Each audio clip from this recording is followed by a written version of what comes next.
कौन है ये बाबा जिसने अखिलेश को पागल खाने भेजने की कह दी बात। डिंपल के बाद आई अब अखिलेश की बारी, कुंभ पर राजनीति करना पड़ गया भारी। स्क्रीन पर दिख रहे संत का नाम है स्वामी नरेंद्रानंद सरस्वती। उन्होंने वाराणसी में अखिलेश यादव पर निशाना साधा है। उन्होंने महाकुंभ पर सपा सुप्रीमो की ओर से उठाए जा रहे सवाल पर करारा जवाब दिया है। उन्होंने कहा, जब अखिलेश यादव की सरकार थी तो रेलवे का हादसा हुआ और स्नान के समय भगदड़ मच गई थी, जबकि उस समय एक मुस्लिम मंत्री को इसकी जिम्मेदारी दी गई थी। उस समय तो पहले ये हाल था कि स्नान बीत जाने के बाद भी वहां व्यवस्था नहीं होती थी। उन्होंने कहा, अनर्गल बयान देने वालों को पागल खाने भेज देना चाहिए।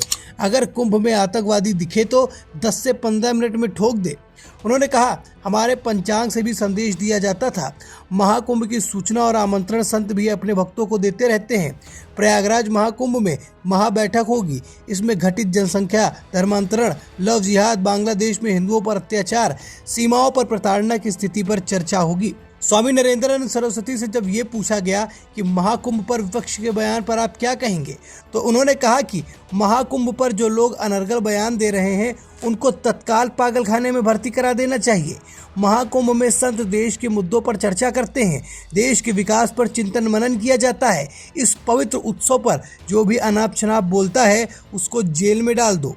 तो स्वामी जी से पूछा गया कि कुंभ की तैयारी कैसी चल रही है, तो उन्होंने कहा कि कुंभ को लेकर तैयारियां काफ़ी तेज चल रही हैं। सरकार को अपने कुछ अधिकारियों को टाइट करना चाहिए, क्योंकि कई जगहों पर अभी सीवर लाइन शुरू नहीं हो पा रही है। बोले 90% काम पूरा हो गया है, बेहतर सड़क बनाए गए हैं। उन्होंने कहा 10% अधिकारी गड़बड़ हैं, उन पर ध्यान देना चाहिए, क्योंकि उनकी मंशा रहती है कि कुछ गड़बड़ हो और सरकार बदनाम हो।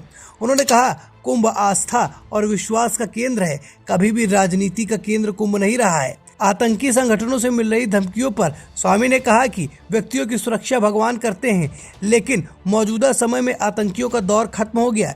एक दौर था जब वो बनारस के गंगा घाट संकट मोचन मंदिर पर हमला हुआ था, लेकिन मौजूदा समय में सरकार खुफिया एजेंसियों को सक्रिय रहना चाहिए। अगर कोई आतंकवादी दिखता है तो उसे 10-15 मिनट पूछताछ करे और तुरंत ठोक दिया जाए। उन्होंने कहा, संतों को भी इसमें मदद करनी चाहिए और अपने आने वाले भक्तों की पूरी जानकारी रखनी चाहिए। साथ ही मुस्लिम प्रवेश वर्जित वाली बात पर उन्होंने कहा कि अभी वहां टेंट का काम मुस्लिम लोग भी कर रहे हैं।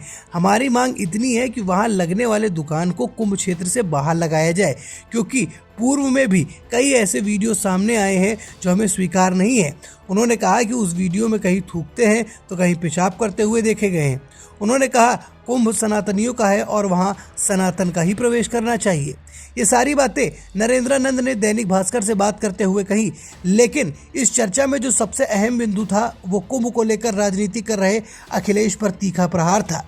इस बयान ने ये तो साबित कर दिया है कि संतों को अखिलेश की कुंभ पर राजनीति 1% पसंद नहीं आ रही है। अब आप बताइए, सनातन आस्था के इस विश्व प्रसिद्ध पर्व पर अखिलेश और डिंपल की राजनीति क्या उन्हें फायदा देगी या डूबती नैया को और डुबा देगी? अपनी राय कमेंट में हमसे जरूर बताएं।